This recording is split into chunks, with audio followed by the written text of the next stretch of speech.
And then lastly, this is the one that you really came to see. This is weapons. So let's start with the splat roller, shall we? So see at the bottom right, you got test. So we're going to jump over to there.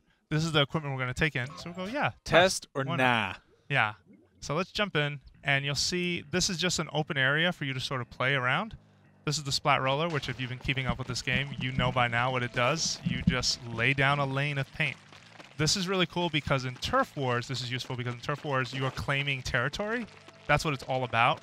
And so you really want to get a feel for how much ink a weapon uses and then be able to sort of refuel it quickly. And also you get to see the nerdier aspect, the damage output. So I'm going to just go up here in the test facility. And when you look up here, you see all of these dummies you can shoot at. But notice the difference on this one, and these two. So this would be a normal enemy with no defensive buff.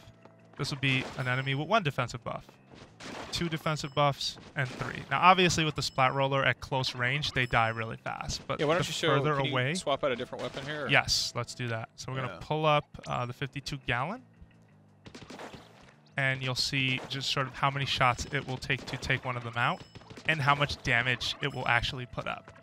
So this is the 52 gallon. This gun specifically. It's a slower rate of fire, but it covers a wider area. It packs a pretty mean punch, is how it works. And so we could, for example, just ink the walls. So I got a question. Go for it. Did you go through? Are you writing graffiti? Are you writing? What are you writing? Perhaps. I was writing IGN, but it didn't fit. Oh, yeah. Keep going. Were you into Super Soakers at all, or were you too old Oh for yeah, that? no, of course, yeah, okay. Absolutely. Because like I love that was one of my favorite parts of like my childhood was just like the different like every year they'd come out with a new line of Super Soakers, and they got increasingly ridiculous to the point where it's like they were like, here's a backpack with like a shotgun attachment, and here's this like. But Super Soakers, at least the ones I messed around with, there were a lot of cheap knockoffs, so you had to be really careful you didn't get taken by something that wasn't very good. You had to go with the legit ones because actually like those were sturdy. You could but some stores like you almost couldn't tell because the packaging was pretty close. At least I couldn't in the Bronx. So I'm just gonna mess around here. This is the splat charger. So at any time too at the test facility, you just press a button on the gamepad that says reset, and you could basically start from scratch. That's good. So nobody else is going to paint it over. Exactly. So splat charger, and you'll see here I move slower when I'm aiming with this weapon. So you have to kind of pick your battles with this thing. And if you look, when you fire, there is a lane of paint that your friends could just jump into, or other people on your team. So you still could cover a long surface area. You could also just start shooting, but you notice it's not as strong and it doesn't fly as far if I tap the fire button. Well, it's such a cool mechanic because like.